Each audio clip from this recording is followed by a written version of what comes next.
Sí. Eh, bueno, ante todo, buenas tardes con todos. Soy el doctor Valladares. El día de hoy continuamos con los webinars del Hospital Militar. Tenemos grandes invitados, el doctor Rivas, el doctor Lizarra y el doctor Valladares que nos acompañan el día de hoy. Eh, bueno, siempre para recordar que las charlas siempre se van a ir grabando y van a verse por Facebook Live. Esta es una foto del maestro en sus cirugías, que yo tuve la oportunidad de estar con él y la verdad que son cirugías muy, muy bonitas y muy interesantes. El doctor Rivas es jefe de la unidad de cadera del Hospital de Exeus de Barcelona, España, director del Banco de Huesos, trasplante del Instituto Universitario de Exeus de Barcelona, España, y es autor de muchas revistas. El día de hoy nos va a traer el tema de lo que es prótesis primaria por abordaje superior con protección de partes blandas, una experiencia de casi 6 años. Doctor, le doy el pase para que pueda, por favor, presentar su charla.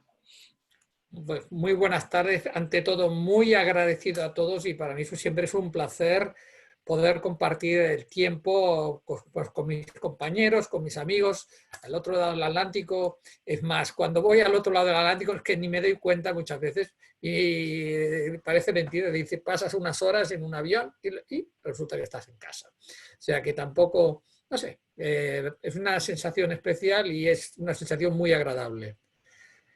Bien.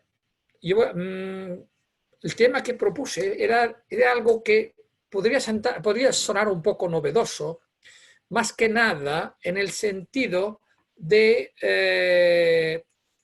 lo que es los abordajes mini-invasivos. En los últimos 5 años, casi diría 6, ha aparecido, y nosotros en esto ya llevamos años, mucho antes, con cirugía mini-invasiva en el hospital, merced siempre al interés de nuestro jefe, nuestro director, el profesor José María Vilarrubias, que, bueno, pues que aún sigue muchas veces con interés y ahínco, si bien él ahora ya en este momento pues se dedica a otras cosas, especialmente a sus fincas, su hacienda, tal, pero ahora está con nosotros muchas veces y siempre muy interesado fue también en aquel momento en que siempre estuviéramos al día en todo lo que es relativo y en este caso en la cirugía de cadera. Y cuando hablamos de cirugía mini-invasiva, un concepto que surge es la cirugía de mini-invasión, sí, pero quizá con lo más importante, a la mayor protección de las partes blandas. Y cuando hablamos de partes blandas, hablamos de estructuras tendinocapsulares, donde ahora a continuación les enunciaré una serie de propiedades que podemos llegar a ganar si tenemos en cuenta estos hechos. ¿Qué es lo que queremos nosotros normalmente de un abordaje? Pues todos lo sabemos, que sea lo menos invasivo posible, que nos permita pues, un reprise, una deambulación lo más inmediata, que no nos impida la exactitud en el posicionamiento de los implantes. Esto no debemos renunciarlo nunca. En todo caso, seamos más invasivos o encontrémonos cómodos realmente poniendo los implantes. Que minimicemos la pérdida hemática y obviamente con el tiempo sean reproducibles. Muy bien, hemos pasado, y como he dicho al principio, de una reducción en los últimos 15 años de la disección muscular a un menor daño de los tejidos blandos. Diríamos que hemos reducido este triángulo que podemos ver en esta imagen de un iceberg, donde hemos reducido, que en donde interesa más la reducción interna que no la externa. Y ahí vienen estos abordajes que lo que nos permiten es el respeto a las estructuras anatómicas estabilizantes, la cápsula, los ligamentos, en cuanto a los componentes pasivos y obviamente las tendinomusculares como elementos de estabilización activos. Nosotros tuvimos la fortuna, o digamos dentro de nuestro afán y nuestro espíritu ya inculcado por nuestro maestro, el profesor José María Vilarrubias, pues las primeras experiencias de poderlas aprender y compartir en la Universidad de San Diego, y a partir del 2015 y a continuación en Europa, en la Universidad de Gante, en los talleres que hacíamos de disección cadavérica, y a enseguida ponernos a hacer este tipo de abordajes que no dejan de ser expansiones del abordaje posterior. Es decir, para aquella persona que está habituada a un abordaje posterior, y también me atrevería a decir también a uno que esté habituado a un abordaje anterolateral, pues representa un grado más por arriba, quiere decir, no le representa una gran complicación, sabiendo también que siempre disponemos de una vía de escape hacia el abordaje que estamos más cómodos. Normalmente, si lo hacemos en abordaje posterior, podemos prolongarnos en abordaje posterior o incluso podemos en abordaje lateral, no así en el abordaje anterior, del que, como ustedes saben, tengo bastante experiencia, pero es diferente al respecto de lo que les estoy hablando ahora. Estos serían los abordajes que nosotros diríamos el superior, asistido por portal, que la compañía que así lo puso en marcha le denominó comercialmente como Super Path, el supercamino. Bueno, más que nada es el abordaje supracapsular asistido por portal asistido, como después verán. Y después existe el abordaje superior directo. Todos ellos son abordajes que van por encima del trocánter mayor, y la modificación que en su día yo tuve la ocasión de realizar y que en un vídeo muy resumido les voy a explicar. ¿Y por qué? ¿Por qué tanta complicación? Pues bueno, esto nos confiere una serie de propiedades. La primera es la estabilidad. Cuando uno hace este tipo de abordaje, la primera cosa que en la que uno cae, si los implantes son como los hemos calculado, es la increíble estabilidad que tenemos, la falta de telescopaje, a menos que no hayamos puesto o un vástago más hundido, o una prótesis más medializada, o una porción de la cabeza femoral más corta de la que hemos calculado. Si no, vamos a encontrarnos enseguida con algo que nos sorprende, que es la increíble estabilidad que nos ejercen las estructuras cápsulo-ligamentosas de la cadera. Otra es algo que vale la pena saber, que es el incremento de la propiocepción. Estamos en una articulación muy rica, como luego vamos a poder explicar, y una disminución de la nocicepción.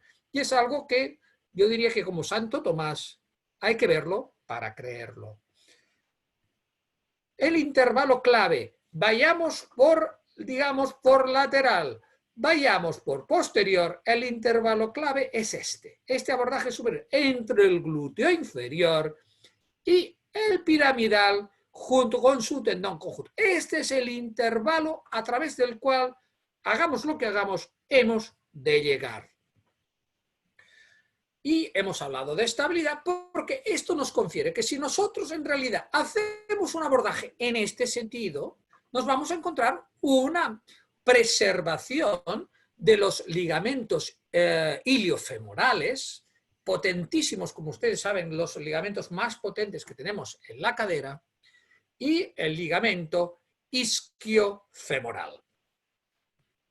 Y esto hace que, debido a la forma de estas fibras, de las fibras de estos ligamentos, la cadera en su quehacer se comporta como una carpeta de espiral, que esto es lo que hace, y nos llama la atención después, al intervenir o al haber implantado la prótesis con estos abordajes, que es que la prótesis da la impresión de que es autoestable.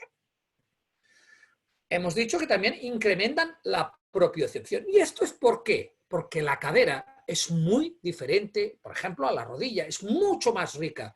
Tiene además, en cuanto, ya no digo en vascularización, que ya lo sabemos, que tiene una vascularización muy superior, pero neurológicamente es muy rica en mecanorreceptores, receptores del dolor y receptores de sensibilidad profunda. Y sus fuentes tienen un triple origen de inervación en terminaciones, en la parte del ligamento pubofemoral a través de las ramas del nervio obturador.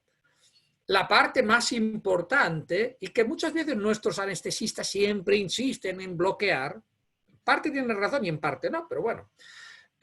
Los ligamentos iliofemorales vienen inervados por las ramas del nervio femoral.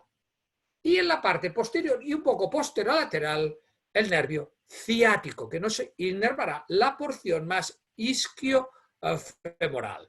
Y cuidado, nunca olvidar esto, la fascia lata es muy rica en ramas sensitivas de L5. Y esto hay que tenerlo en cuenta en muchos aspectos, ya no solo en el abordaje. Por ejemplo, aquí si hacemos la cadera, siempre que abramos un poco más la fascia lata, si la hemos de hacer, lo hacemos, pero tenemos que pensar que el paciente tendrá un poco más de dolor.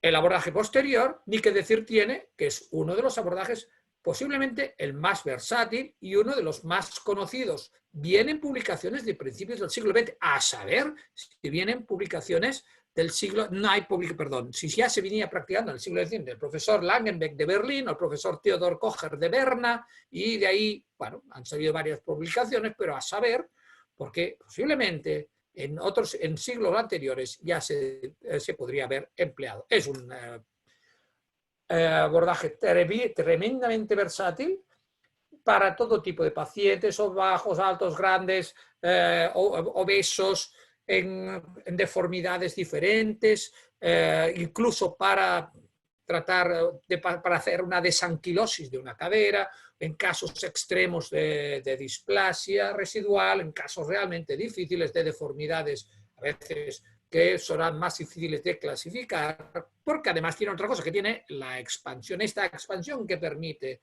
este propio abordaje y, cómo no, las fracturas periprotésicas.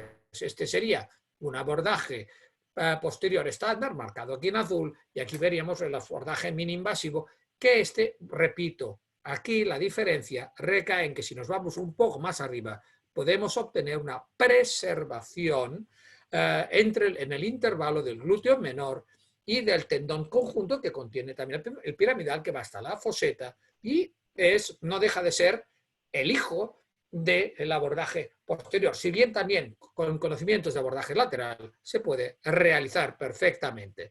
No voy a entrar en estudios comparativos, los hay incluso publicados este mismo año del abordaje anterior en Estados Unidos, de diferentes escuelas.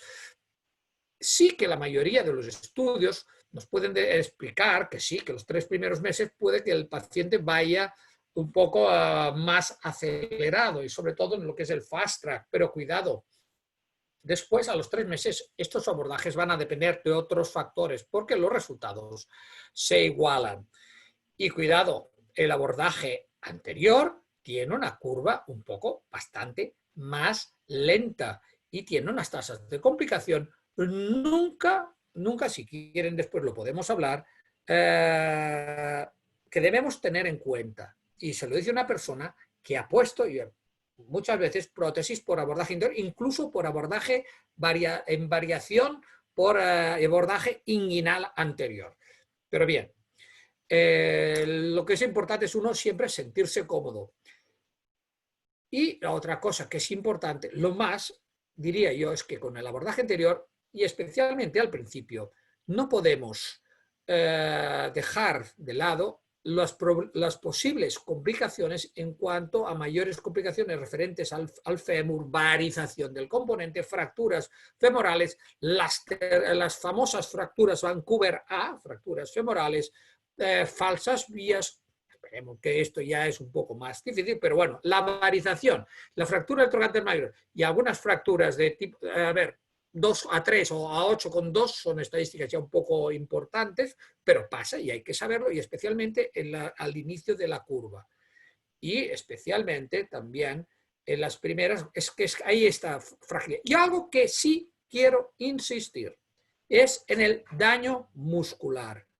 Hemos de pensar que si miramos la vascularización de un fémur, debemos, perdón, de un fémur, de los pelvitrócatas del glúteo medio y el menor, pensemos que el 31% de esto, hay una porción muy importante que se nutre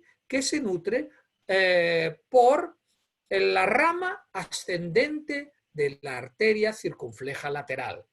Esta arteria A no ser que o sea, el ligar esta arteria supone este déficit.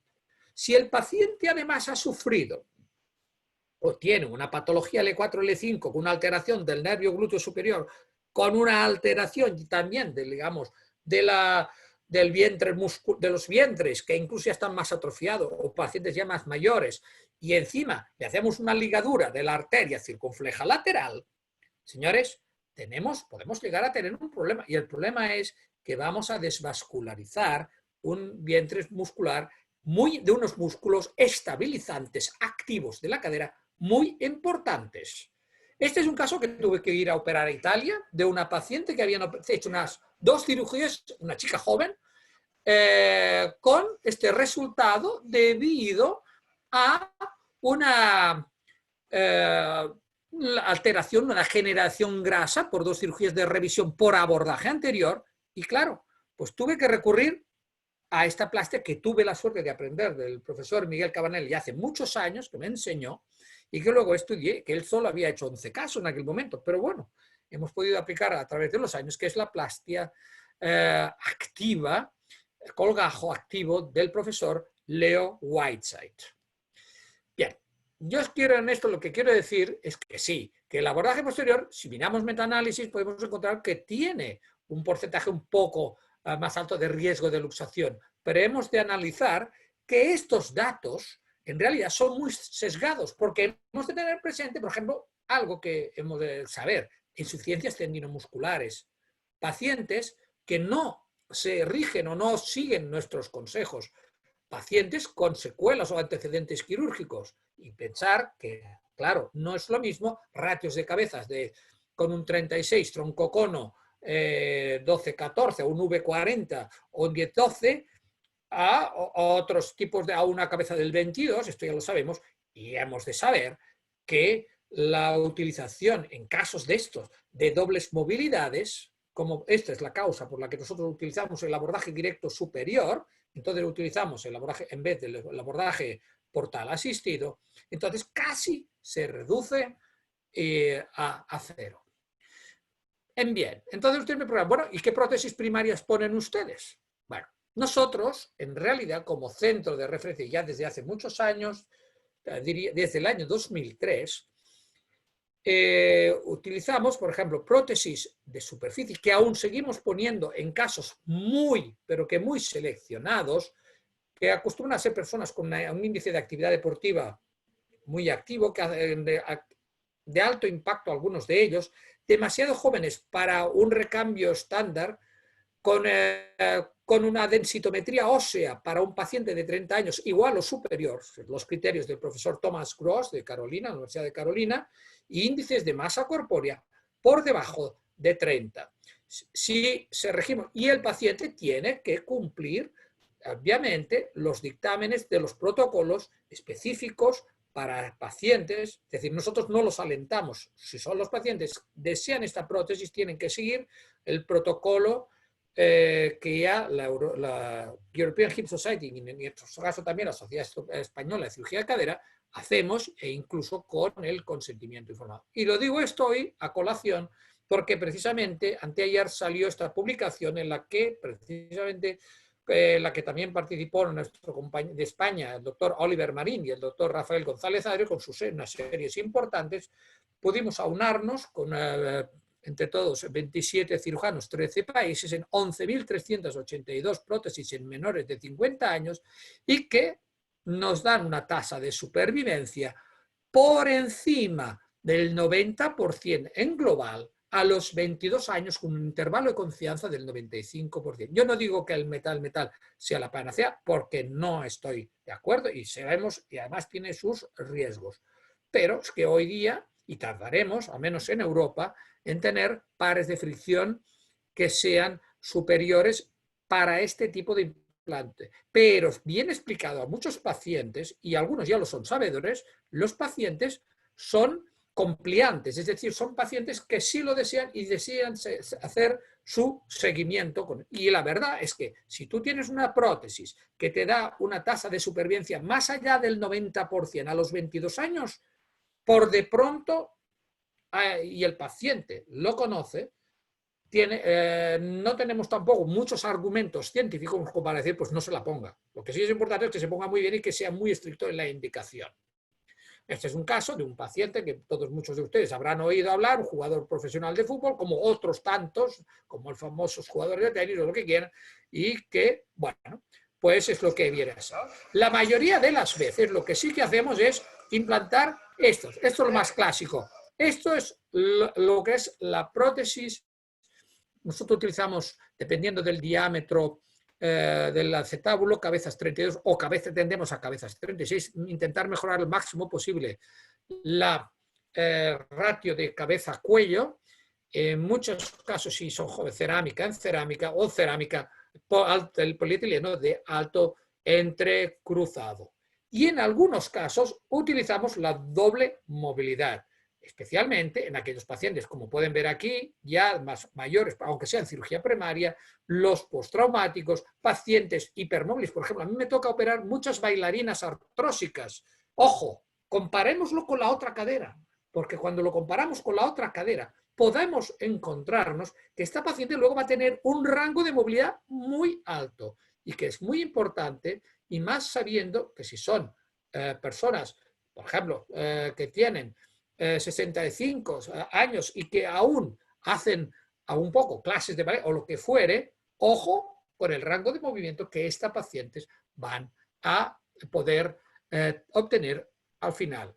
Después, evidentemente, pacientes que nos puedan venir con un problema de deficiencia abductoria, pacientes obesos, esto ya el profesor Hernigou de París ya lo demostró y fue premiado en el Congreso de la EFOR hace, creo recordar, 3 años, la doble movilidad en estos pacientes, en las displasias, donde debemos a veces hacer de grado superior, donde debemos acudir a hacer liberaciones capsulares, liberaciones del psoas, un poco alargamientos, todos estos pacientes, muchas veces podemos poner un poco en riesgo la estabilidad de la prótesis. Utilizamos estas prótesis a doble movilidad ya desde hace unos cuantos años.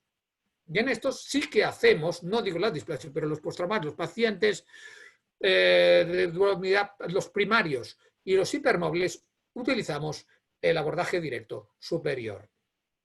Sepan ustedes que evidentemente la distancia de salto de una doble movilidad es superior incluso a la ratio que hay de una cabeza 36 con un tronco cono 12-14. Es 59% más de distancia de salto. Esto es importante y nunca podemos dejarlo de banda. Fíjense ustedes esta progresión que tenemos en este caso, pues en la utilización estos últimos años de estos sistemas de doble movilidad con abordajes de este tipo superior, como ha experimentado este año. Posiblemente tengamos un pequeño descenso por la propia pandemia, las 6 semanas en las que no hicimos actividad electiva, pero fíjense ustedes que prácticamente se ha doblado la utilización por año de este tipo de doble movilidad con abordaje superior.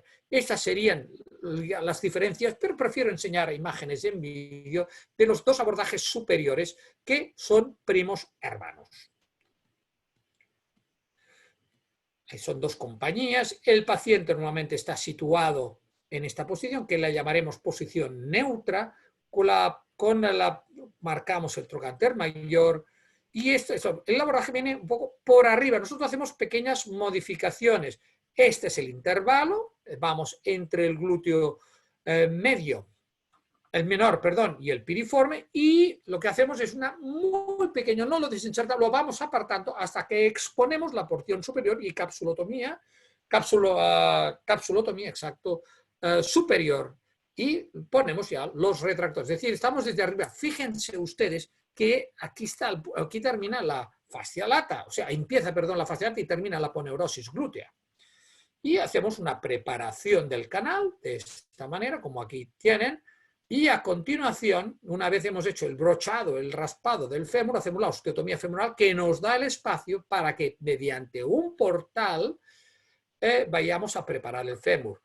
¿Cómo encontramos el vástago? Para mí es muy importante la planificación. Esta distancia de aquí, marcada en amarillo, que viene en la planificación, como luego verán, es para mí la distancia clave que marcamos en este mango de impactación, que es el que nos va a dar la distancia, digamos, desde la foseta piriforme hasta la punta del trocater mayor, que debe coincidir tanto en televisión como en directa visualización, como en la planificación preoperatoria.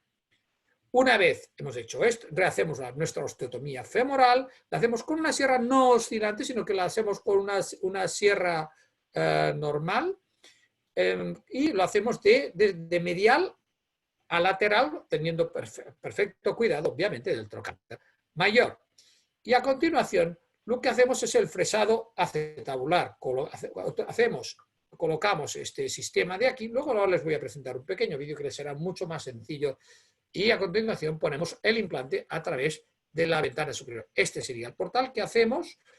No se asusten mucho pensando, uy, estos se van a llevar el ciático por delante. Si ponen la pierna en extensión completa, se van a encontrar que el ciático está a 2 centímetros más posterior de promedio que por donde ustedes ponen justo al ras del fémur de esta ventana. Incluso hay pequeños tricks, pequeños trucos para poder entrar aquí en la sinovial directamente e irnos a fresar el acetábulo. Este sería a grandes rasgos, como pueden ver ustedes aquí, cómo es el aparato. Parece una guía de cruzados de las antiguas. Esta es la guía aquí estaría el cótilo, esto sería la guía a partir de la cual se introduce una cánula y se empieza el fresado.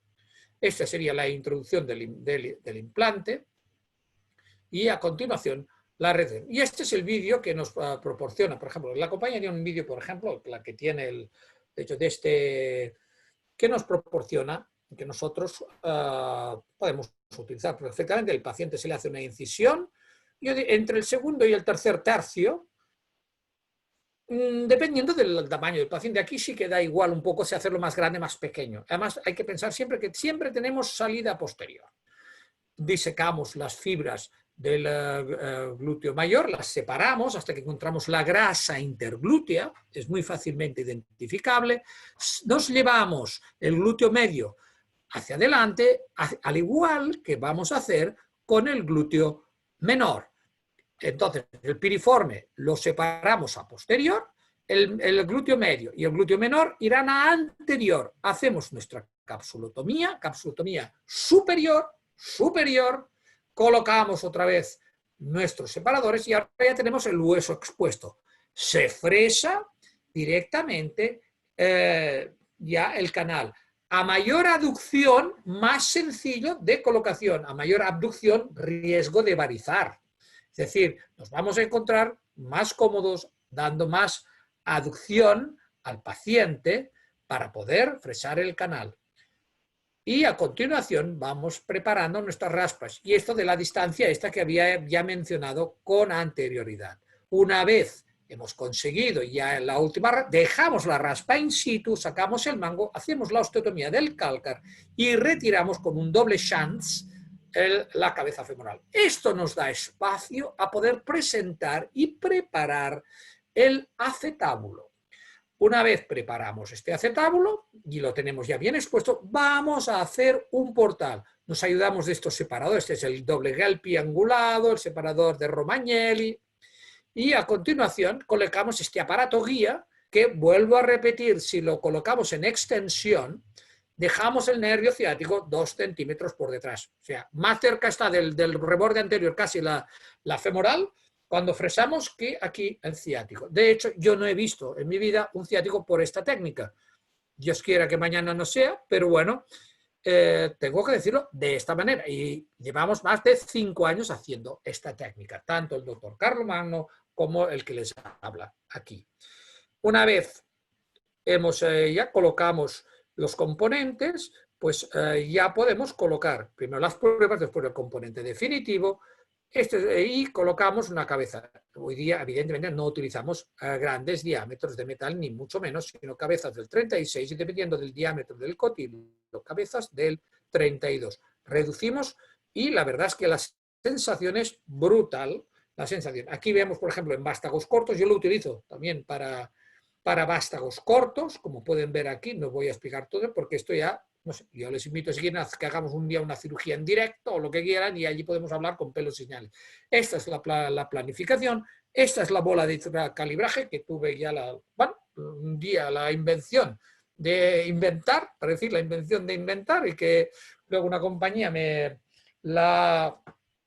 ya la adoptó, que es la que le llamo el Caliball, que es una bola de 10 centímetros radio opaca, revestida de una goma que se puede apoyar en radiografías entre los dos fémures, con lo cual está a la altura de los fémures, no se va ni para adelante ni atrás, con lo cual no hay desfase y es mucho más fiable que cualquier moneda o cualquier bola que puedan utilizar. Además, en los programas informáticos le decimos a la programa de aquí a aquí van 10, porque la bola hace 10 en su porción opaca y no falla. Y entonces todo viene recalibrado. Aquí pueden ver ustedes en un vástago corto el portal, el abordaje superior y nada, poco más que puedo yo decirles al respecto. Y este es un caso, por ejemplo, al revés. Este es un chico que tuve la oportunidad de intervenir, que había tenido varias luxaciones, había tenido 3 intervenciones de repetidas luxaciones, un chico joven, 42 años, y lo digo porque yo tengo 60 y voy a hacer 61, para mí ya son jóvenes. Bueno, acabó con este sistema constreñido que es muy conocido por todos ustedes y bueno, yo ya directamente, también el paciente era realmente laxo y entonces pues le puse una prótesis primaria de doble movilidad, pero la hice por abordaje superior. Y aquí ven el resultado, pero les voy a enseñar el video de la técnica para que ustedes se hagan un poco la idea. Estos son para el abordaje superior. El abordaje superior lo tiene otra compañía, posiblemente igual sea más. Tienen las dos, yo creo que las dos las tienen aquí en Perú y en toda Centro Sudamérica están disponibles, son compañías muy potentes. Fíjense, lo mismo que hemos dicho antes, un abordaje que respeta, esta es la grasa interglútea entre el glúteo mayor y el medio, y el paciente está en esta posición de decúbito lateral.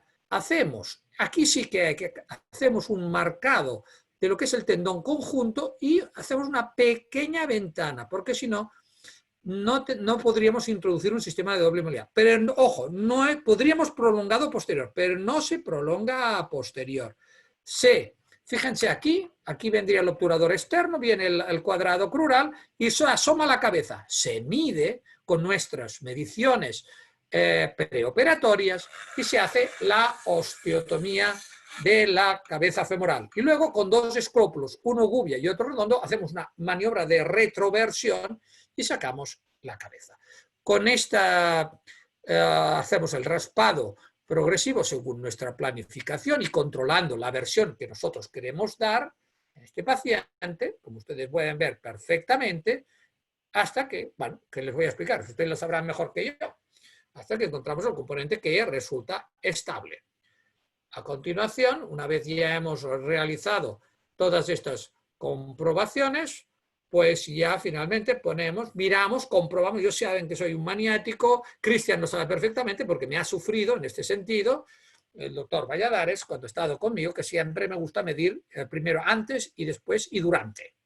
Entonces colocamos aquí unos clavos de Kirchner más gruesos por la porción superior que hacen de separadores, limpiamos el acetábulo y tenemos así, evitamos de aquí de prodigarnos en separadores y hacemos esto así, podemos utilizar o esta fresa angulada o una fresa superior. En Estados Unidos hay quien utiliza una fresa superior, que va angulada al revés, desde de craneal a distal. Nosotros utilizamos de distal a craneal y entonces con estos mangos podemos utilizar este sistema. También se puede utilizar sistemas impactadores rectos siempre y cuando aumentemos la aducción de la pierna. Y lo que es muy importante es, a veces hay que soltar el separador medial que lleva adelante el trocánter mayor para no perder la anteversión que queremos dar al paciente. Esto creo que es importante. Y en caso de dudas siempre lo que hacemos es un golpe de escopia para comprobar que todo esté correctamente emplazado. Colocamos nuestra doble movilidad, nuestro sistema. Yo siempre recomiendo desplazar la doble movilidad en este este sistema, fíjense, un poco lateralizada y entrando, entra, y fíjense que se mueve. Puedes poner el dedo en la porción que correspondería al polietileno y se debe mover. No puede quedar rígida, si no quedaría en excesiva tensión. Y este es el efecto que se consigue con este sistema. Este es el paciente, que ya les he explicado antes. Luego ponemos ya el implante ya definitivo en la porción del fémur. Y bien, y luego, ya una vez de esto, hacemos la sutura de la cápsula con un pequeño punto sobre la porción más superior del tendón conjunto, en este caso, y se acabó. Aquí ven ustedes perfectamente la anteversión. Yo siempre lo hago a través de la línea posterior, sería la de Whiteside. Esto es muy importante. En la doble movilidad, la cabeza cerámica interna debe manejarse completamente libre a la cabeza externa, al high crossbeam, el polietileno. Siempre comprobarlo, nunca dejarlo al aire. Y luego, aunque la instrumentista o el instrumentista nos lo hayan facilitado. Y a continuación, pues ya procedemos a nuestra reducción del sistema. Hemos de procurar tampoco no aumentar excesivamente la tensión. Ya he dicho, siempre hay que mirar, incluso en la prueba, que la porción más externa, lo que correspondería al acetábulo, a la cabeza femoral más externa, sea móvil. No que baile, pero sí que sea móvil. Y a continuación de aquí lo que hacemos es la sutura. No, fíjense ustedes esto. Esto es muy importante. Este es, por ejemplo, el superpad. Fíjense ustedes esta sensación. Esta sensación solo la obtienes antes de cerrar con este tipo de implantes, con estos abordajes, que son autoestables. Esta señora, por ejemplo, una abuelita, y tiene en estas 2 horas de la porción, antes de irse a la habitación, fíjense que tienen realmente una sensación, un mantenimiento de la propiocepción. Aquí vemos a una hora en la sala de reanimación postoperatorio, este es a las 3 horas, y este es uno de estos que grabé durante estos días, que todos van por los pasillos con mascarillas, con estos 160 metros que tienen los pasillos de la planta de ortopedia y traumatología. Y bien, nosotros utilizamos algo que se utiliza con muchos equipos de Fast Track. Nosotros sí ponemos un drenaje que lo dejamos cerrado por 3 horas porque le hemos puesto un cóctel de anestesia local en el que añadimos ropivacaína y ketorolaco, no ponemos adrenalina y permitimos la deambulación inmediata al día siguiente. Y aparte, como endovenosa, utilizamos el dextroprofeno y el paracetamol durante las primeras 24 horas. Utilizamos asimismo la tinzaparina o también al alta les damos la enoxaparina, más que nada por un tema hospitalario. Podríamos dar también, rivaroxaban o apixaban, pero preferimos dar este tipo, porque los otros si no se venden, si son pacientes donde no estarán, que no tengan antídoto, en caso de un golpe, cualquier cosa, ustedes saben que hay una pequeña incidencia mayor con rivaroxaban y apixaban de sangrado. Utilizamos 2 muletas por 2 semanas y después ya retiramos las muletas de manera según tolerancia del paciente. Y los pacientes, después de 15 días, empiezan a realizar, y esto llama mucho la atención, ejercicios de cadena cerrada. Esto pueden ver, por ejemplo, este paciente, aquí, el de la izquierda, pueden ver ustedes, uno a las 2 semanas y el otro a las 3 semanas, en una playa de Sitges. Este a la izquierda, a la derecha, y este, como pueden ver, pues bueno, son pacientes, pues obviamente que aquí pasa algo relativo también al mantenimiento de la propiocepción. Ya hay mucha literatura al respecto. Nosotros publicamos nuestra experiencia del primer año, que fueron 21 casos, estoy hablando de lo que operamos en el año 2015 y que vimos en aquel momento, tuvimos como complicaciones, que esto es lo importante, una fisura de cálcar, una fractura, pero sin afectación del implante, y una subsidencia porque habíamos infradimensionado y tuvimos que colocar un vástago de mayor tamaño. Esto sí nos pasó, pero después en adelante ya no nos volvió a pasar. La media de edad, 56 años y medio, con lo cual ustedes pueden entender perfectamente que no utilizamos en mayoría prótesis de superficie cuando es prácticamente la edad entre 40 más que 50 pacientes que vayamos a pudieran ponerse o fueran indicación, en nuestro caso, de prótesis de superficie. Que no es que pongamos tantas, solo que el volumen que tenemos hace que sí, que son unas cuantas al final de año.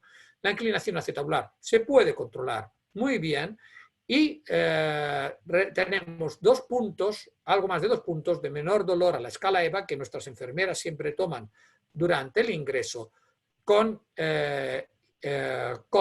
estas técnicas que con las anteriores. Nuestro hospital, el nuevo, desde el año 2007, está totalmente digitalizado y tenemos registrado todos los récords que tenemos de los pacientes de manera digital. Los pacientes están... Nosotros somos un hospital privado, con lo cual los pacientes de alguna manera, no muchos, pues si les dan un permiso de 5 días, no hay manera de convencerles de que estén menos, con lo cual dicen, aquí estoy como el rey en mi casa. Pero bueno, sí que tenemos comprobado que están algo menos de tiempo que con el abordaje posterior que utilizamos de rutina. Necesidad de transfusiones sí que hicimos en 2 casos que eran pacientes con comorbilidades cardiológicas. Pero hemos de pensar que no bajan más allá de 2, máximo 3 puntos de hemoglobina, pero es que estos son muy pocos los que así les pasa. Hoy día ya con estos casos, ya es que la tasa de supervivencia ya se nos ha mantenido a 3 años y medio cumulativa muy alta, con solo un 0,9% de revisiones a los 3 años. Y estos son los modelos de vástagos estándar, diríamos tipo parecido a tipo Corail o al tipo de vástago corto, y no hemos tenido infección. Y estos son los estudios que se han hecho, por ejemplo, en Estados Unidos. Yo diría lo más que les puede interesar más, que sí, en Estados Unidos tienen visto que respecto, por ejemplo, que hay una estancia más corta en los Estados Unidos de 3 años, hay de 3 días, 3 y de 5 días en el Canadá. Tienen una reprisa la actividad más acelerada, como también se ha visto en Australia, y menos necesidad de transfusiones sanguíneas que no en comparación con los Estados Unidos. Pero cuidado, esto siempre está sesgado, porque comparan con cirujanos que no son solo cirujanos de cadera, que la cirugía de cadera es una parte más. Yo siempre digo que estas comparaciones son odiosas porque la comparación ya de por sí está sesgada. Pero esto sí que es interesante. Fíjense, en Australia vemos que los pacientes pues son totalmente independientes en su casa de cuidados, el 84%, es decir, más de las 3/4 partes a las 2 semanas de la cirugía. Un 80% a las 4 semanas ya son capaces de conducir. Y una semana, cuidado, atención, a una semana el 33% vuelven al trabajo y a las 2 la mitad de los pacientes. Y en la alta médica, no, el 90% no necesitan analgesias adicionales. Y lo que les enseñaba con aquella imagen es que les podría inundar de imágenes. El tema de las muletas es que es algo que es, repito, yo siempre he sido como Santo Tomás, si no lo veo no lo creo, pero esto es que es verdad, Santo Tomás, es verlo para creerlo, que no necesitan muletas, es verdad. Y si utilizamos dobles movilidad, nos podemos, ojo, tenemos un metal back, un liner que es metálico, vamos a ver también iones como con las prótesis de metal. No, porque sí, los hay, pero bajan incluso a los 2 años postoperativamente y a unos niveles realmente que no son realmente peligrosos. E incluso se ha estudiado también en modelos multicéntricos con la segunda generación, que es la que nosotros venimos a utilizar, de doble movilidad. En Francia se han estudiado pacientes de menos de 70 años con pacientes de 70 años y no había ni luxaciones, ni migraciones, ni tilting, ni desgaste, ni dislocación intraprotésica, como caracterizaba antiguamente a las prótesis donde teníamos el polietileno, que no era de anto entrecruzado. En ambos grupos, en Francia, era una complicación al 5%, donde surgió la prótesis de doble movilidad, cuando se utilizaban los plásticos de antes del año 2009. Incluso se ha medido, por ejemplo, en Reino Unido, hay trabajos, NAM, en su grupo, también ha visto que pacientes con una score de UCLA de más de 6, que quiere decir que son pacientes que ya empiezan o a ir en bicicleta habitualmente o irse al monte, es decir, personas que no están quietos, que no hacen algo más que andar o que ir a la compra. Con un seguimiento mínimo de 2 años, ni dislocaciones, ni revisiones, y con unas cifras de, digamos, de lo que son de iones de cobalto, que son en el primer año y en el segundo, prácticamente tolerables. Ojo, porque si este paciente toma cianocobalamina, lo tendrá más alto. Ya no le digo el cromo, porque el cromo es un estabilizante muy importante de la cerveza. Y como ejemplos, aquello que se dice, para ejemplos, en España decimos, por ejemplo, un botón. Yo saben que soy un maníaco. Y repito, el doctor Valladares, Cristian, lo ha sufrido, porque sabe que yo lo mido todo y me gusta reproducirlo en quirófano. Este es un caso de una coxovalga displásica, que bueno, en este caso vimos que sí, no hacía falta hacer otro tipo de técnica, que se podía hacer con esta técnica, y ven ustedes perfectamente en ambos lados la paciente con sus vástagos. Hoy día utilizamos, esto fue al principio, en el 2015, utilizamos no tanto cuellos modulares, sino hemos de utilizar cuellos más cortos, porque buscamos también el apoyo metáfiso diafisario, pero entonces utilizamos monoblocks desde hace unos años, no porque hayamos tenido muchas complicaciones, sino porque la literatura de alguna manera así lo asevera. Estos son casos antiguos, ven ustedes perfectamente, pues en estos casos preoperatorios de estos pacientes con sus vástagos cortos, o este paciente que lo conocen todos, porque este paciente creo que, pues este paciente ya lleva unos cuantos años operado y a los 2 meses y medio ya estaba dando clases en sus pistas de tierra batida en un famoso club de Barcelona con su prótesis. Se da la circunstancia que su compañero de final del US Open, creo que recordar era Jimmy Connors, también está intervenido de la cadera y está intervenido con la misma técnica, solo que lo operaron hace 10 años, es decir, lo operaron con la técnica PAZ y este fue operado con la técnica SuperPAZ. Este es otro caso con sus mediciones de mimanía preoperatorias. Fíjense ustedes este detalle de la corrección. Es muy importante en la planificación atender a la báscula pelviana, si es o no es, si está estructurada, si no es estructurada, hacerle sino un bending test. Hay toda una serie de detalles que si quieren en otra ocasión, un día les hablo de planificación preoperatoria. Este es un bailarín, ojo, porque también los hay, y a estos hay que ir con cuidado. Y este, por ejemplo, digo, no se le puede poner según qué prótesis. Y en este paciente, pues puse este tipo de prótesis por abordaje superior directo.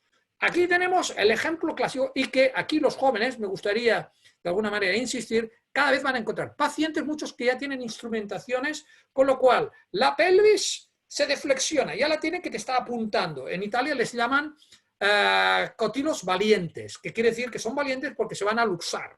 Les llaman cotilos valientes. Entonces te miran, entonces los agujeros obturadores, claro, se abren, el paciente se deflexiona, cambia la incidencia pelviana. Bueno, pues estos pacientes son de indicación de doble movilidad. Fíjense ustedes en el detalle, calculando, esto incluso se puede hacer a cálculo con radiografías, calculando en ortostatismo el perfil o incluso con un EOS. ¿Veis? Fíjense ustedes cómo se reduce en ortostatismo parte de la distancia entre los agujeros obturadores. En fin, estos son los mensajes que yo les quería traer. Mire, relativo a la curva de aprendizaje, mal posición. Yo tengo experiencia en abordaje anterior. Oliver, que está aquí y que creo que hoy estará escuchándonos también, se lo podrá atestiguar. Tengo experiencia. Y aquí es difícil, porque además si lo planificas aún es más difícil. Fracturas intraoperatorias, riesgos, costos instrumental. Ojo, los resultados no voy a entrar a descifrarlos, pero los resultados sobrepasan en cuanto a beneficios a las desventajas que potencialmente pudiéramos tener. Y para ello me gustaría terminar con estos 4 pequeños mensajes. La longitud de la incisión no es lo más importante, porque hay algo más que va de la estética. Aquí no va de estética, aquí va de resultados y que el paciente esté bien y que se recupere y que la prótesis le dure. Y lo que cuenta es el mantenimiento, a mí en este caso, es el mantenimiento de estos tejidos blandos, cápsulas, ligamentos, tendones, o sea, estabilidad pasiva, estabilidad activa.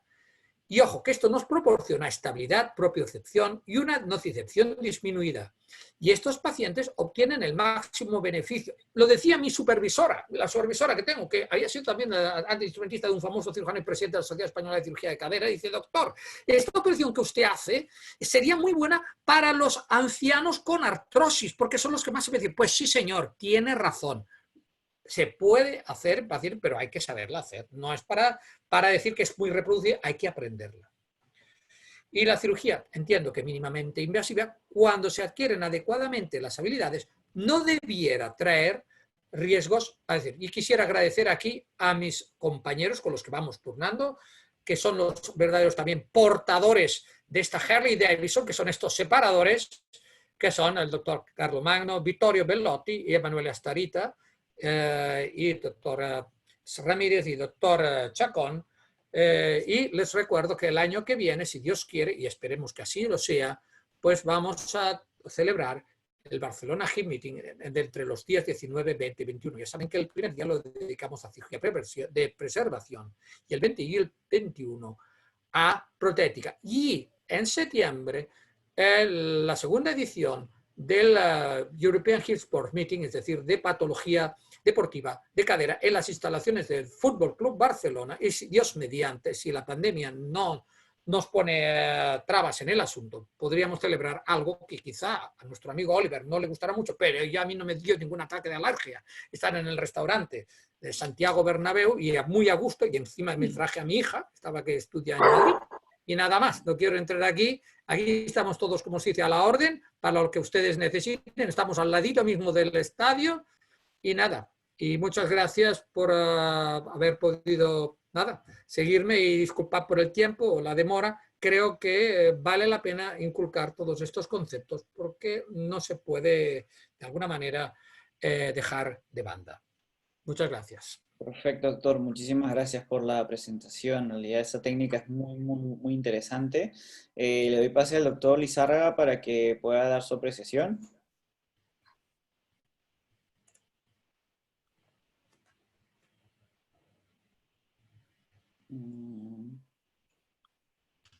¿Aló, me escuchan? Sí, ahora sí, doctor. Gracias, Manuel, por la charla, de verdad, bastante interesante para nosotros. Lastimosamente, acá en el Perú no estamos usando esta técnica todavía. Creo que también se necesita un instrumental especial para poder usarlo, que tampoco lo tenemos. O uno puede usar esto con cualquier instrumental de los que hay en el mercado. ¿Puedo contestar? Sí, claro. Gracias. Amigo Marcelo, tengo que decir que en mi portamaletas del coche, lo digo así porque voy a veces en obras sociales a operar en otros hospitales de obras sociales, que les pasa, que tienen esta problemática, tengo mi propio set de instrumental que no tiene nada que ver y puedo hacer la técnica. Es un tema de cuando ya has aprendido una técnica, luego muchas veces le sacas recursos a instrumentales que tienes. Yo no digo que a todo el mundo le vayan a hacer superpar porque, claro, si no tienes el compás, no es tan fácil. Y hacer un portal, de verdad, esto sí. Pero lo que es el concepto de la preservación es diferente. Lo que pasa es, claro, esto lo enseña el tiempo. Claro, entiendo que empezaste con una curva de aprendizaje. ¿Cuál fue tus mayores complicaciones inicialmente? ¿Empezaste con cadáveres primero y de ahí empezaste maquetas, cadáveres y después en seres humanos? Y cuando hubieron seres humanos, ¿qué fue lo que más te complicó al inicio o no tuviste complicaciones? A ver, yo tengo que partir de la base que era un cirujano de cadera, que hacía mini-invasiva posterior. Y también hacía cirugía vía anterior y había puesto prótesis incluso de superficie por vía anterior. Mucho anteriormente, desde el año 2003, ya antes el doctor Vilarrubias me había enseñado a hacer abordajes posteriores, con lo cual diríamos que el aprendizaje queda un poco sesgado. No fui tan autodidacta, en el sentido de que aprendí de maestros y tuve fortuna en este sentido. Siempre me he sentido privilegiado y siempre lo agradezco al profesor Vilarrubias. Pasar del abordaje posterior al abordaje superior no me ha representado propiamente una dificultad. Es decir, no ha sido de la noche al día. He empezado por abordajes superiores un poco ampliados y he ido reduciendo. Y lo mismo ha ocurrido en Madrid a compañeros míos que al principio estaban asustados, no diré los nombres porque Oliver también los conoce muy bien, y que ahora hacen abordaje superior. Pero quiero decir que es un tema de aprendizaje, ¿no? Pero es un tema que yo creo que no hay que hacerle de ello. A ver, si yo hago una mini posterior, perfecto. que un día voy probando y, ay, mira, pues resulta que haciendo un poco más, acortando un poco de más de aquí, no es un tema de cadáveres. Yo los cadáveres los hice porque me tenía que sacar el título, porque si no, la compañía norteamericana no me proporcionaba el instrumental específico. ¿Por qué no quieren que se desacredite la técnica, como pasó con el doble abordaje? Les pasó a otra compañía. Y entonces no ceden este instrumental a una persona que no hayas recibido esta instrucción. Así, al menos esta otra compañía, viendo lo que había pasado con la otra, tomó esta decisión en su día. ¿Tú crees que está aumentando mucho los médicos de cadera que están pasando a este tipo de abordaje? ¿Crees que está aumentando? A ver, en Estados Unidos y aquí lo que se están pasando mucho es ahora de los jóvenes, a los jóvenes al abordaje anterior. Y Sí, estamos viendo, yo estoy viendo cosas, pero bueno, a mí de todo me parece muy bien. A mí lo que no me parece muy bien es que a una persona joven se le produzca una atrofia grasa, como hay un compañero mío en Múnich, primario, que está estudiando por el problema de la falta de irrigación del tensor de la fascia lata, por la pérdida del aporte sanguíneo y de parte del glúteo menor y del medio. Esto sí que es problemático. A mí esto sí que es problemático, porque si resulta que voy a hacer un abordaje anterior para que se recupere antes y lo voy a pagar al precio de una desvascularización porque necesito coagular la arteria circunfleja lateral, esto no hace gracia. Yo ya describí en su día, cuando hice el mini abordaje anterior para el choque femoroacetabular, que el freno era la arteria circunfleja lateral, es decir, nos debíamos parar en la cresta intertrochanteria anterior. Cristian lo sabe perfectamente, porque lo ha visto, que allí es el freno, ahí está el límite. Todo lo que sobrepase allí, ya entramos en un riesgo. Perfecto. En Alemania se está estudiando ahora. Esto lo están estudiando precisamente. Doctor Valladares, su apreciación. Doctor Rivas, gracias por la exposición. Es un cambio importante en los abordajes que usualmente solemos hacer. Yo personalmente hago el abordaje anterolateral y la verdad, como usted dice, a veces hay problemas hemorrágicos, hay problemas posteriores a veces para la recuperación. Quería hacer una pregunta. ¿En este abordaje usted hace el retiro de cápsula para poder colocar o abordar, digamos, la copa? No, ninguna. ¿No? La capsulotomía. Capsulotomía, y entonces hago como una especie de tienda de campaña, es decir, la aparto. ¿Y cómo la aparto? Pues muy sencillo. Pongo unos Homans al principio y sobre los, como si fuera cirugía de pelvis, y sobre los Homans apoyo agujas de Kirchner que me mantendrán en tienda de campaña la cápsula. Por la parte superior. Por ejemplo, si fuera una cadera derecha, lo pongo a las 2 y a las 10. Una cadera derecha. ¿Cómo lo harías, Rivas? Pues a las 2 y a las 10 van el joven justo detrás de la espina ilíaca anteroinferior. Y a las 2, porque no podemos ir más abajo, porque si no, ya nos encontramos con que la columna posterior gira y no, esto ya no. O sea, que lo veamos donde lo ponemos y, sobre todo, que no moleste al fresado acetabular. Y en cuanto a la edad, ¿usted ha empleado este tipo de técnica en pacientes hasta qué edad? ¿O solamente estas técnicas yo he operado hasta pacientes, a ver, he puesto prótesis híbridas. O sea, pacientes ya grandes también he puesto. Yo, por ejemplo, utilizo prótesis híbridas con copa no cementada y vástago cementado.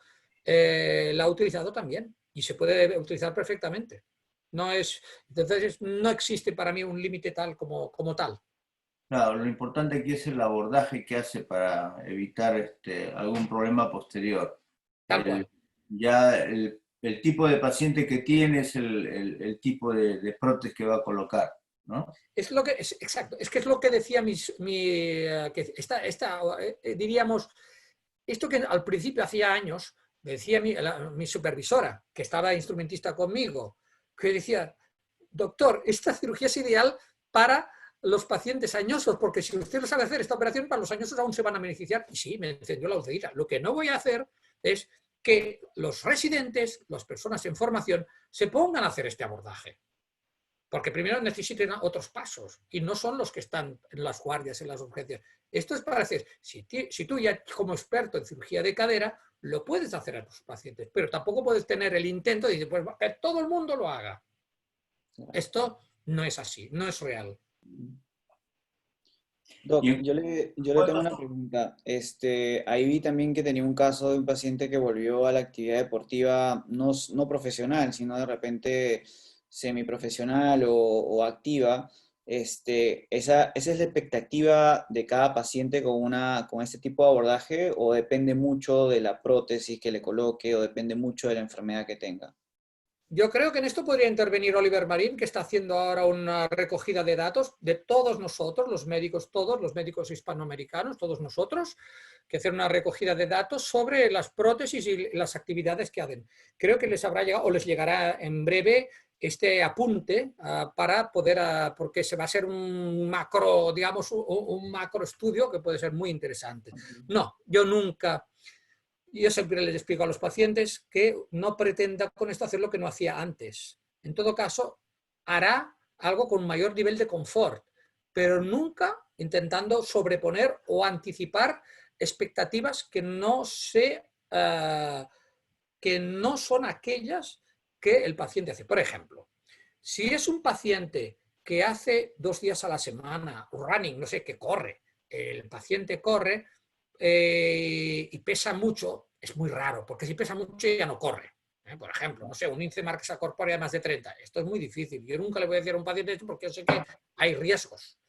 Pero es que aparte de eso, no se lo voy a decir yo. Pero si me viene un paciente con un índice de masa corpórea del 24 o del 25, que está haciendo deporte y que tiene 50 y pico o 60 años, pues le voy a poner una prótesis que dependiendo de las características morfométricas del paciente, pues le pueda permitir, pasado medio año, según como veamos ya la distribución de cargas, e incluso yo hago estudios o contacto con DEXA-Scan, vemos que el paciente, por ejemplo, las pruebas de superficie lo hago en todos el DEXA-Scan, porque es muy fiable a los 4, pero en estos son casos muy particulares. Entonces, me aseguro que el paciente, de alguna manera, puede hacer esta actividad. El paciente no puede tener ningún tipo de molestia, de cruralgia, no puede tener, o sea, cruralgias mecánicas, o veamos que tiene pequeñas zonas 4 o 3, 4 o 5 ahí. No, estos pacientes ni en broma.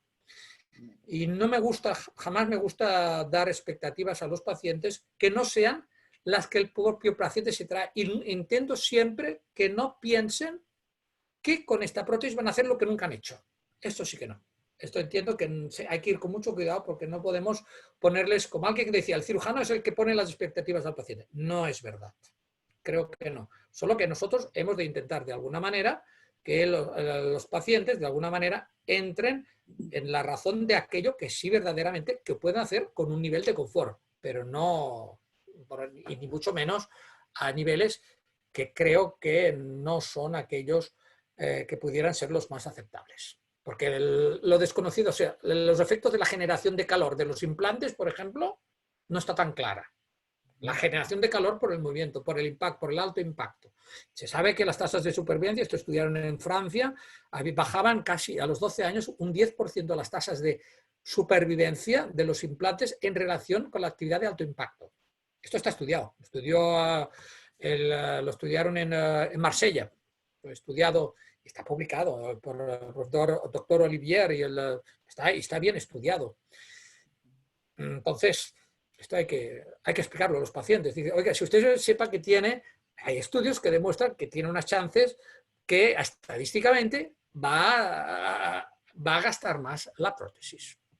Doc, y en la experiencia que ha tenido con este abordaje, ¿cuál ha sido la principal complicación que ha tenido?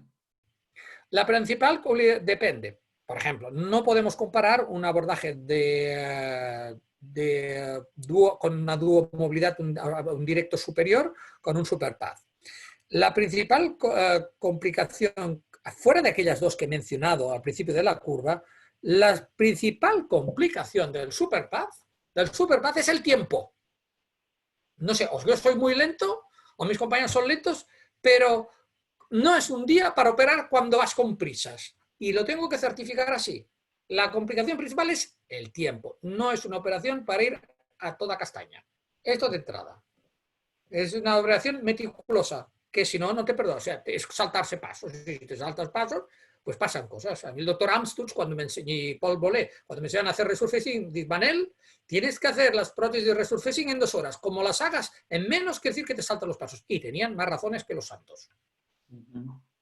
Perfecto. Perfecto, doctor. Yo creo que ya podemos ir finalizando porque ya llegamos a la hora de la charla. Agradecerle nuevamente, doctor, por su tiempo, por su espacio, por darnos sus conocimientos. Ha sido muy interesante esta técnica bueno, tuve la suerte de verla en vivo y es muy buena.